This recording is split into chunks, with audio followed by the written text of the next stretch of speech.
I was a student like you all for about 5.5 years, and I've been full-time in the administration here since 2017, December 2017.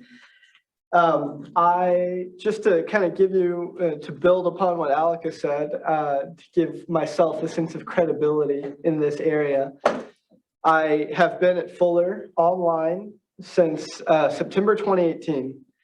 And I take 2 classes every quarter, been basically going nonstop since then. And 3 more quarters, I'm done. I'm so excited. All that to say, with my full-time job, with my graduate studies, and my family, especially with a young 18-month-old daughter, you can imagine, pretty busy. And the thing is, my understanding of the world today is we're all busy, and we all have our own excuses. We all have our own stories for why we're busy. So today, what I'm going to talk to you about is not about, oh, look how busy I am, because we're all busy. It's not about how busy you are, but what you do with that busyness. So one thing that I was truly blessed by here at TKU is early on in my time here, I took a class. Some of you may have taken a class with them, with Dr. Kerry Wood. You might recognize his name. And he's a huge influence in my life. But one thing that he would do at the start of every single class is he would ask us to pick up our laptops, pick up our notebooks, and we would offer it up as worship unto the Lord. So we had talked about how worship is not just praise and singing songs to the Lord, but it is living rightly. It's doing the things that honor God with the call that he's placed in your life. And I would argue that all of you online, and if you're here at TKU, you were called here by the Lord. You're here on a mission to whatever end God is sending you to, whatever goal you have, you're on a mission. So what I want to challenge you with today is, as we talk about time management and studying well and doing these things, I want to frame it in the context of worship, because you worship God by honoring him, by doing the things that will help you to succeed in that call. So, and if you don't, I want to talk to you about some consequences for not managing your time well, because in my position as a registrar, I get to see a lot of those consequences play out, unfortunately. And not just in my role as registrar, but as somebody who has been a student for a very long time in college and now in seminary. And so some of the things I want to point out, and in my mind, time management is so connected to your studies, because if you don't manage your time well, then odds are you won't do well on your assignments, which will mean bad grades, and bad grades will turn into academic probation, academic watch, or God forbid, academic suspension. And I would really hope that that wouldn't happen, because especially with suspension, there are a lot of consequences. Like, a big one is if you go on suspension, when you come back, you can't have financial aid until you get your GPA back up. It's a Department of Education federal aid guideline that we have to abide by, and that's a consequence I would hope for nobody. Other things that I want to talk about in my life experience is going into grad studies, and I just recently had a moment where I was about halfway through my quarter in a church history class, and my professor says to me, or says to the whole class in an email, she said, "Some of you aren't doing super well, and I just want to encourage you to try really hard to do well, because if you ever want to go into doctoral studies, you have to have an A in this class." And I was like, oh my gosh, what? And I think there's a lot of nuance to that. But the reason I tell you that is because your grades matter if you ever want to do anything after, whether that's graduate studies, doctoral studies. Your grades do matter. Your GPA is looked at. So all of this to say, I'm not trying to scare everybody and kind of doom and gloom, but it does matter. And I want you all to recognize that, yes, we're doing it as worship unto the Lord, but at the same time, there are consequences if we fail to do it well. Another issue that I have seen truly unfortunate is I have had students who've come to me in their very last semester and they didn't manage their time well. They got senioritis and they failed their last class and they couldn't graduate. And they had to come back later, finish up. And I never want to see that happen. It breaks my heart when it does. But we always will work with you. I understand life happens and everything, but the point of this workshop is to hopefully give you some skills so that that doesn't happen, or you can have the tools to mitigate that as much as possible. Again, I know life happens, but as I was thinking through and praying about this workshop, one of the metaphors that came to my mind was the idea of budgeting, like budgeting your money, budgeting your resources.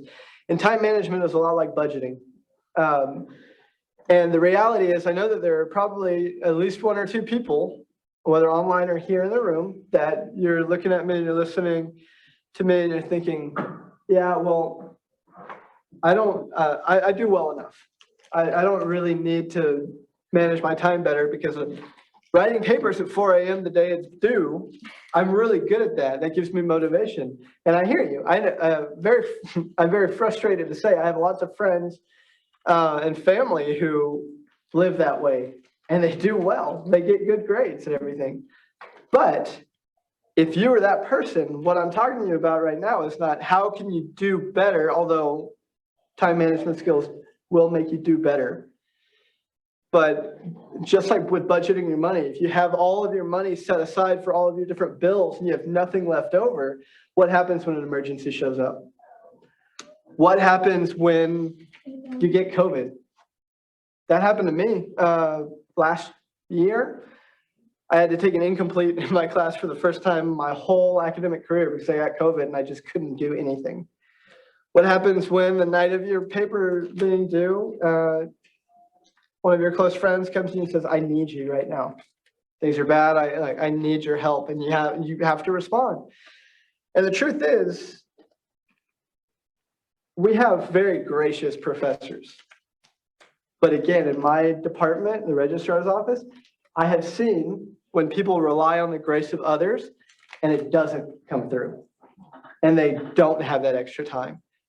And usually it's because they've shown that they didn't manage their time throughout the semester. Our professors have grace and my team has grace, but you don't always want to rely on the grace of others when you could prevent it yourself, giving yourself margin. So with that, let's start talking about some of the actual parts of time management. For me, the starting point with any goal at managing your time well is to figure out what your priorities are, determine your goals, determine where you start. And for me, that is when it comes to classwork, look at your syllabus. If you don't read your syllabus, you're going to be lost. You're not going to know what's coming. You're not going to know what assignments are due, when they're due, or how they're due. I just had a friend the other day, he texted me and said, how do I resubmit a paper on Blackboard? Because I just found out I submitted it as PDF and I need it as a Word document. If you read the syllabus, that's not an issue, right? So some other things. So start with the syllabus. You want to figure out all the due dates, get everything outlined. Yeah, we just had the highlighter party. I hope a lot of you were able to go to that, but if not, have your own highlighter party. Go through each of your syllabi and just start highlighting. What assignment do I have? When are they due? Start getting all of that information out of your brain and onto a paper where you can look at it, put it on a calendar. And Kathy prepared some really good resources for different calendars and things like that will be available for you. For me, what I love to do is at the start of each week. So at the beginning of the semester, I'll get my syllabi. I'll look at everything. I'll get a head start. If I'm feeling really like I'm going to achieve a lot that day, sometimes I'll go through the entire syllabus. If your class has a good weekly outline, I'll start putting everything down in one place. And I have something I'm going to show you here in a minute. Reading plans. Figure out what you're going to read. Figure out what books you have to read, what chapters you have to read that week, that semester. Sometimes you don't have to read the whole book. Sometimes if you have an online 2 class and you know what books are coming, it's a good idea to maybe start looking ahead. If you're not going to read all of it, at least get acquainted with it. I remember my last semester at TKU, I took a class on the modern state of Israel, and I had 7 books due in 7 weeks. I had to read all of them. One of them was like read one entire book the first week of class. And it was, felt pretty impossible because at the time I was working 3 different jobs and preparing for a wedding and all of these things while I was taking all these classes. I couldn't have done it if I didn't manage my time well, right? Okay, I want to show you now what I use. And I preface this by saying,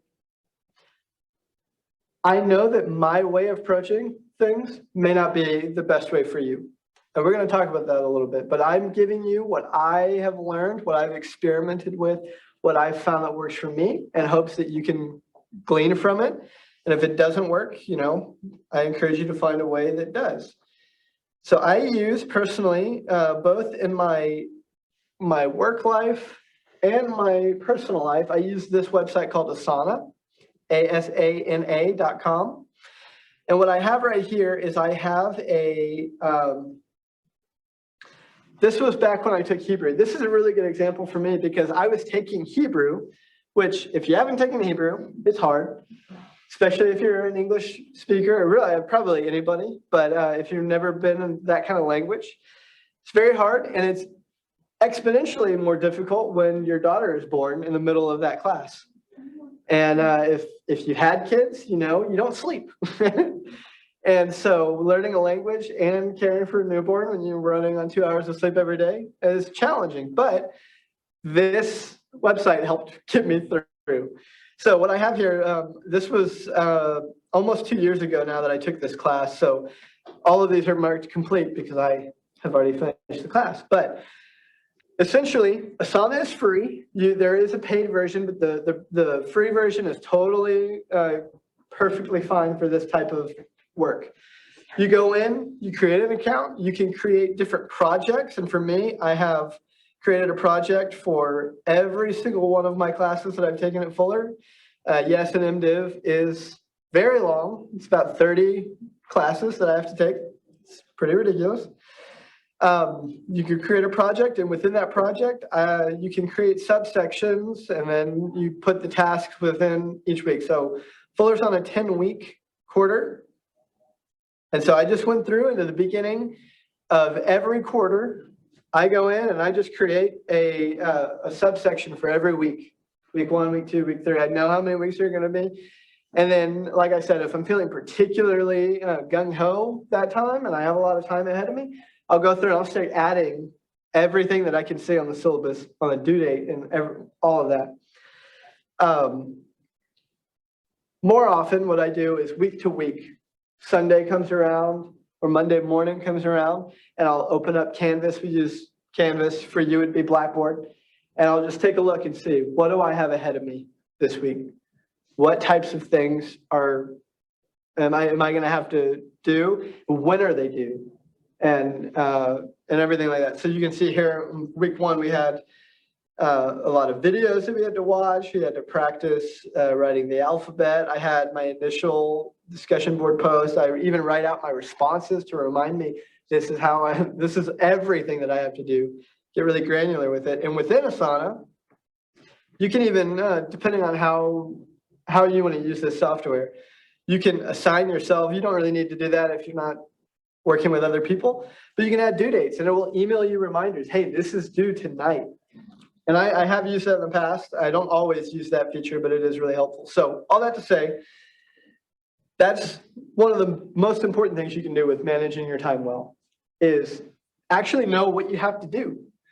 And I'm talking right now just class-wise, but this feeds into, if I can know what I have to do for school and I have a pretty good idea of how long it's going to take me to read 200 pages that week, I can figure out a plan for how much I'm going to read each day.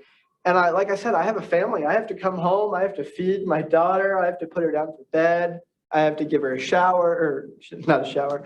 I have to bathe her. I have to, do all this stuff. And then I have to spend time with my wife. I don't want to get to the end of my program and then not have a family anymore, right? So there are a lot of things, but if you can get a grip on one, it will help you start to balance these other things because you have an idea of how long it's going to take you.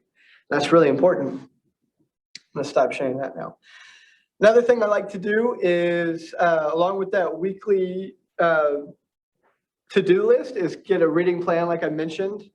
Personally, I've tried doing page to page, like I have 200 pages to read, so I know I have to read 20 pages every day in this class and 20 pages in this class, whatever. I'm a little bit more anal than that. I don't like to leave things undone, so I'll do it more like, how many chapters do I have? And however many pages that is, I'll just read that chapter, today or whatever. So whatever works for you. Like I said, it's really important that you figure out what works for you. This is how I do it. This has worked really well for me. Asana is a tool. I don't live and die by Asana. There are some weeks where I don't add anything in there because I just look at Canvas every day. I get and I just keep track of it that way because that's just what my schedule allows for me to do. But it's because I've disciplined myself enough to know how all of this works, what kind of things to look. I'm in a habit of checking every time. I'm in a habit of managing my time well. But I'm also always experimenting with new ways to do things. I'll do things one way and I'll say, okay, I'm going to hang out with my wife 2 hours every night after I put my daughter to bed. And then I'm going to do 2 hours of school. And then I'm going to go to bed. And then I'll do that for a few days and realize I'm really tired by the time I get done with my studies, or by the time I start reading, I'm already exhausted and I can't get anything done and it's not working, right? So then I adjust. So try some things out. In TKU, in my undergrad, I did this, but not with Asana. I got one of those little legal notepads, and every week I would write down everything I needed to do. And I put it inside my laptop. And then once I was done, I just scratch it off. So if you're more of a pen and paper kind of person, use pen and paper. If you need to use voice recordings, use voice recordings. Whatever it is, my charge to you is to figure it out, what works best for you. Experiment, try new things. I was thinking about this last night, and the phrase, know thyself, popped into my head. Socrates, the unexamined life is one that's not worth living, right? So as you start experimenting, pay attention to who you are, pay attention to your motivations, and figure out ways to overcome when you feel overwhelmed. Do little things. I'm an achiever. That's my number one strength finders. So I love lists and I love checking things off a list. It gives me so much energy and it's like a snowball effect. But I've learned that about myself. So try things, just experiment. One thing that I was thinking of as I was talking about know thyself, maybe you can use this, maybe it's not worth it, but I sometimes use procrastination to my advantage.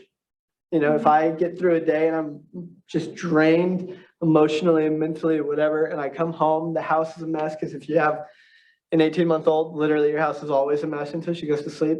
You put something up and she'll start throwing it around, and it's like, the original sin, So what I will do sometimes if I feel absolutely no motivation to get any work done, I will let myself get distracted. I'll go and do the dishes. I will clean up a room, because I know that once I start achieving something, I start, taking some stuff off my to-do list, that gives me motivation to then do other things. And I'll limit myself. I'll do this thing, and then once I'm done, I'm going to go read, or I'm going to start writing that paper. I'm going to do my research. I'm going to do whatever. I told my wife this last night, and she was like, yeah, I do that too, but then I end up spending the entire night doing things that aren't my studies. So maybe it's not a good tool for you. But again, it comes back to know thyself. What works for you? Figure it out and then do it. And just don't be afraid to try things differently. My mantra in college is the most important thing you're going to learn in school is learn how you learn. Because that's a skill that's going to take you everywhere. Whether you go on to graduate studies or doctoral studies or wherever you go, understanding yourself is one of the most important tools that you're going to learn in college. So utilize it. So we talked a lot about school and studies, but time management is not just about your studies. I was just telling Kathy today, as with most things in life, managing your time is like this cobweb, where here on one strand is school and another strand is social life, work, whatever it is. But if you take a spider web or a cobweb and you pull one string, the whole thing is affected. So if you don't manage your studies well, chances are you're going to have it affect a lot of your life, right? And so one of my biggest struggles in my undergrad and in my graduate time, my career as a student, has been sacrificing everything on the altar of studies. I stopped hanging out with friends a lot. I sacrificed a lot of my social life, a lot of my time of like just me time, so that I could get that good grade or so that I could finish that paper. And I don't want to see that for you. But in order to have a healthy balance of just your own personal health, your community, and your school, you have to learn how to manage your time well, because it's all connected. So I want to encourage you to surround yourself with people who are going to challenge you to be better. That's one major tool in learning how to manage your time well, is being around other people who manage their time well.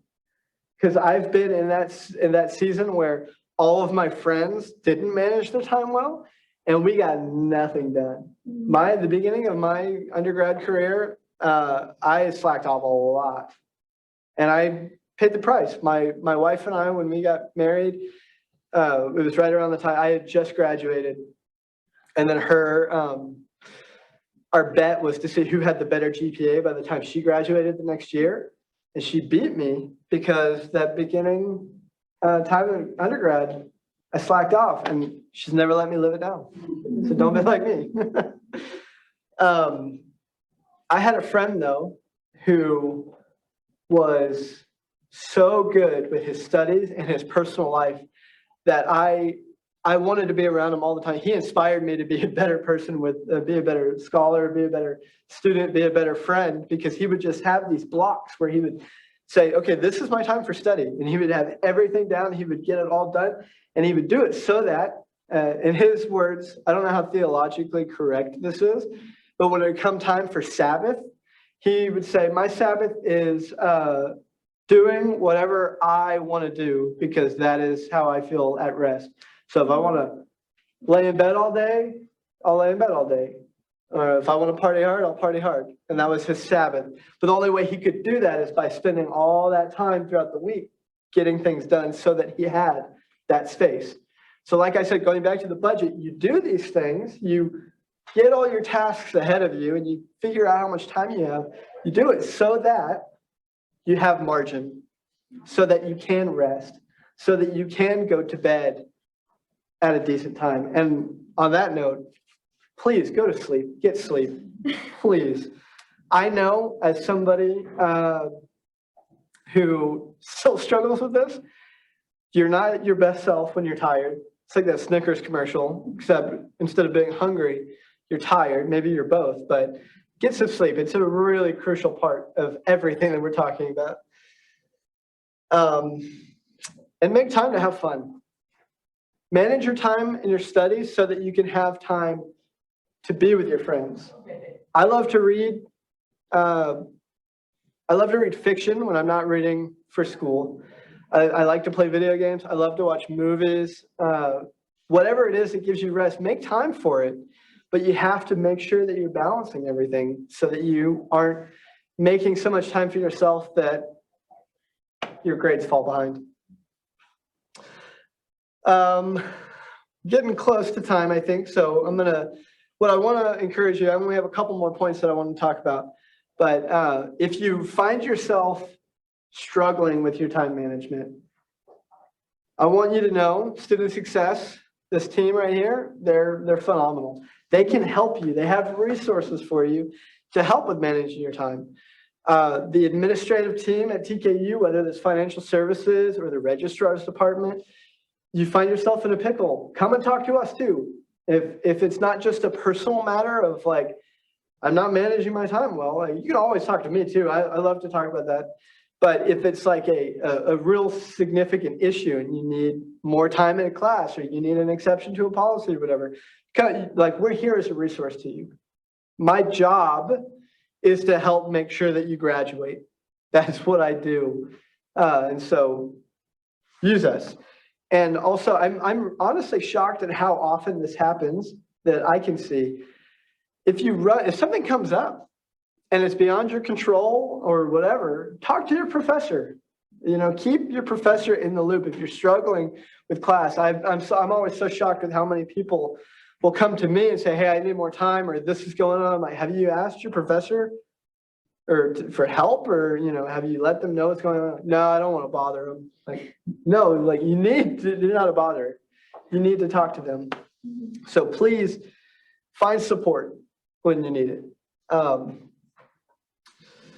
last thing I want to say, this is something that I've been playing with in my head, and as I've been talking to people throughout the week, preparing for this session. I know that some of you are sitting there listening and you're saying, well, that's all great, but that's not me.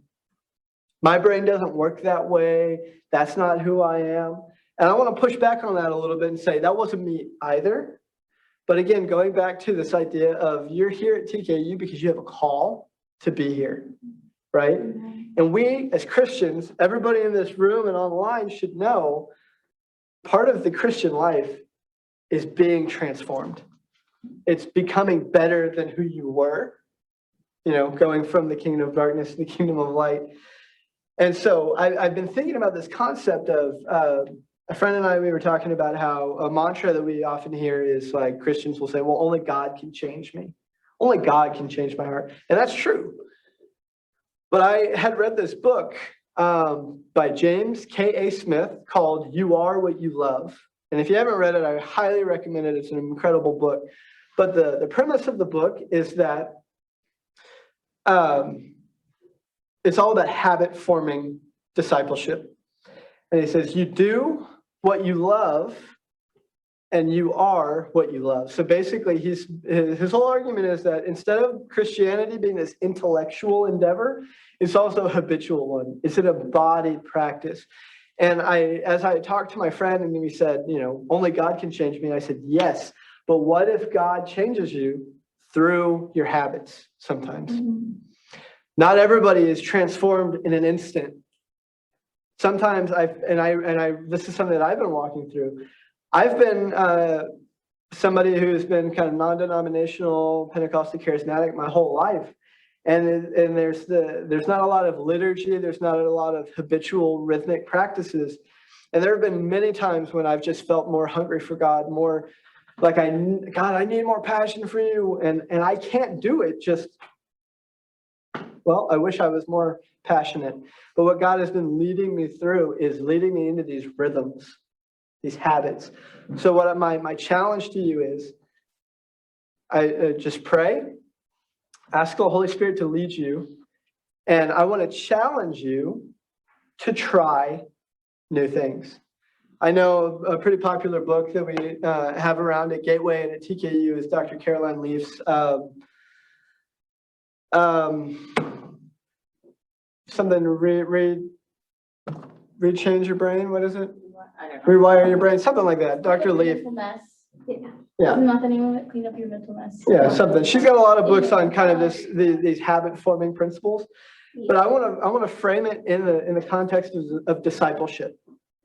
There are a lot of examples in Scripture of Jesus engaging in rhythmic practices. Let this time management be a rhythmic practice for you to disciple you, shape you into a better student, into a better friend, whatever. Because this is what God's called us to do, right? I know there have been times when I felt like, God, I feel like I'm wasting my time because all I do is study and I'm not going out there and winning the kingdom for you. And every time the Holy Spirit says, this is where I've called you to be. Your task as a student is to learn and is to grow. So honor God in that endeavor. And I know it can be overwhelming. And as I was thinking about this, I read from an early first or second century church document. Like I said, I was in a church history class, and it's from this document called the Didache, and it's like the teaching. And this is early church teaching on morality and liturgy and things like that. And I have this quote that I absolutely loved. And it says, "For if you can bear the whole yoke of the Lord, you will be perfect. But if you cannot, do what you can." So I say all of these things, and I charge you to do all of these things, not to make you feel bad if you're not doing it, and not to overwhelm you if it feels too daunting, but to challenge you to experiment, to practice, to try, because it really does make you a better student, make you a better person, make you whatever. So if you can bear it all, you will be perfect. But if not, do what you can. And like I said, there are times when I let it slip. This is not a rule to live and die on, but something to assist you and to aid you into being a better student, to succeeding where God's called you to be. So I encourage you to practice, know thyself, and do what you can. Now I want to say, I set aside, I don't know how much time we have left, but some Q&A time if you have questions. Let's hear them or see them if you're commenting on Zoom. Or I'm also, if you have any time management skills that you like to use, for the benefit of everybody, let's hear what's worked for you, what hasn't worked for you. Yeah. How do you manage having like a family and studying at your house? Like, how do you get focused? Mm-hmm. How do you focus? That's great. That's particularly, so I don't know if you all heard, she asked, how do you manage having a family and studying at home? And especially in COVID times, it's been even more challenging. For me, what I do, I just recently spent the last 10 months living with my in-laws. So I had myself, my wife, my tiny baby, and my mother and father-in-law. And we were all living in the same house, and I was studying. And by the time I get home from work, you can't really go anywhere, most of the places are closed sometimes, and so what I do is I set aside a dedicated place as much as I can, whether that be just a small desk or a place at the table, whatever space you have available. And I get headphones because I can't focus on anything if I hear any words talking at all. And so if I hear TV, if I hear music with lyrics, my brain is like just all over the place and I can't focus. So I get some either earbuds or over the head headphones. I put my things on a table and I just put on an instrumental track. I love movie soundtracks are great. The Imitation Game, I listen to the soundtrack all the time. That's a good one. So as much as you can, set aside a space. And if you don't have a lot of space to work with, set aside your own personal space with headphones or that's what I do. So I don't know if that will work for you, but that I found that to be helpful. Yeah. Another thing I didn't mention is when I talk about experimenting, another thing that you can experiment with is, and this is something I go back and forth on all the time, is nighttime studying versus early morning studying. Sometimes it just doesn't work out for me to study at night because I'm too drained. And so I'll try to go to bed early so that I can wake up early and do my studying there. I've learned that my brain is more clear in the early morning or like mid-morning. And so as much as I can, I try to utilize that time. Doesn't always work, and that's okay. But, as much as you can, especially with my life with an infant, or she's a toddler now, she loves to wake up at 6 a.m. on the dot every single day. So if I'm going to do early morning studying, that's 5 a.m. or earlier, and that doesn't really work either. So just experiment. Any other questions or comments or thoughts? I'll tag what I have to do when I was in school to study. I had to make it fun. So for me, it was like creating the space. We had dorms where I was, so I would create like a study space. I have like mood lighting, coffee shop music, and I'd focus, I'd get in the zone. So I think know thyself. So do you need white noise to kind of help you study? No. Honestly, there would be times where I'd have to like study in my car or like the bathroom, as weird it is, but even for quiet time, right? Yeah.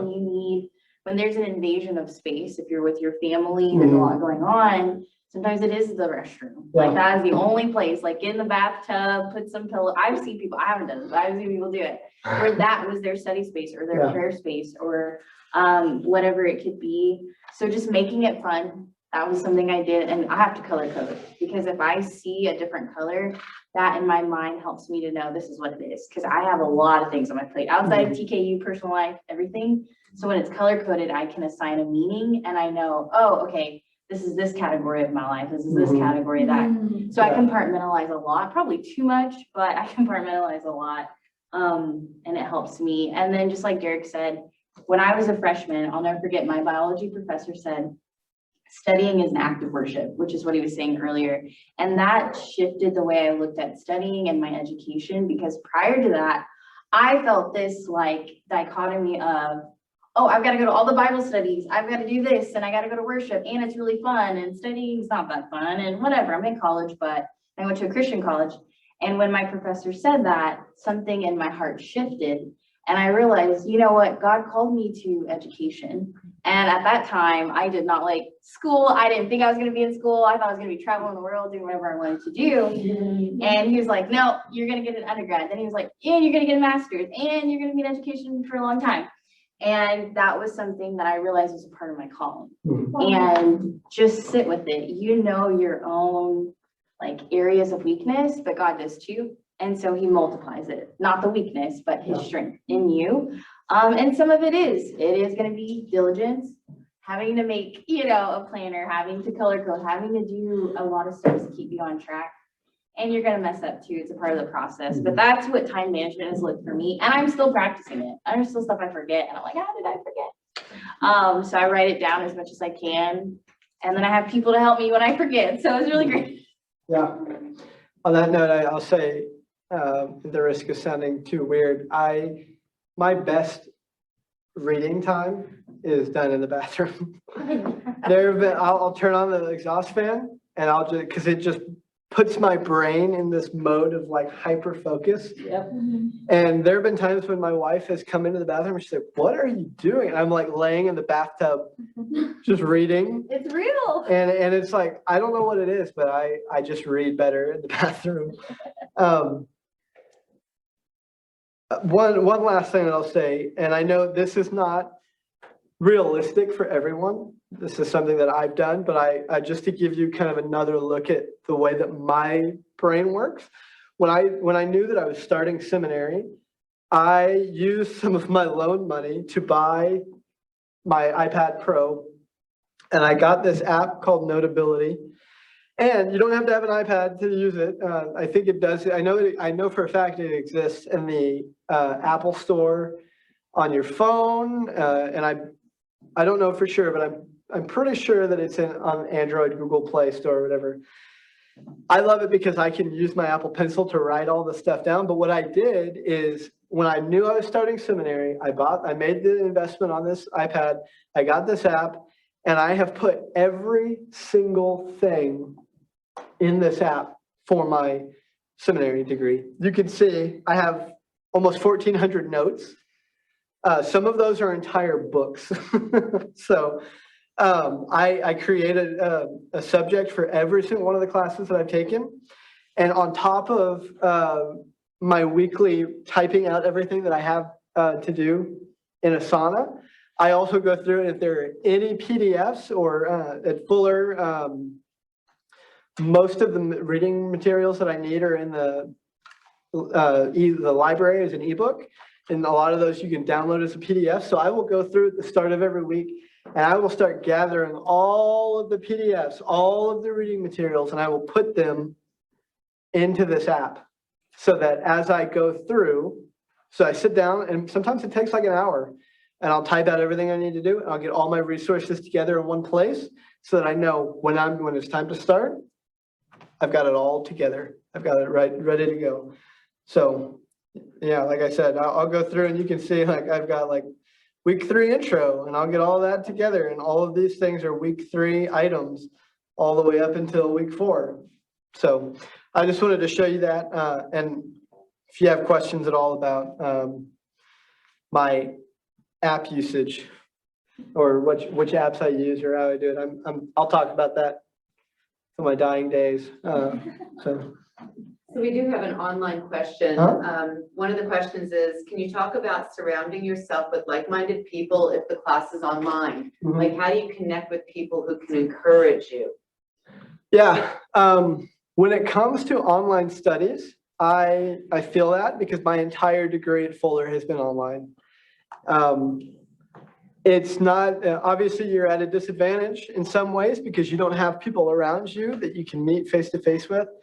And so there is an element of intentionality that doesn't exist when you're on ground.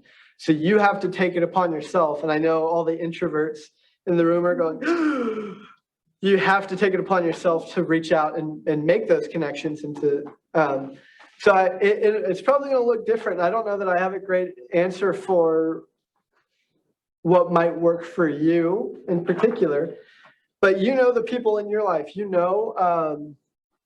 for me, I always get really, really excited when I just randomly meet somebody, or if I run into somebody at the grocery store who is interested in the same topics that I'm interested in. Like I ran into a guy at Trader Joe's one time that I've known for many years, but he was like, yeah, I'm doing this theological training program at this other place.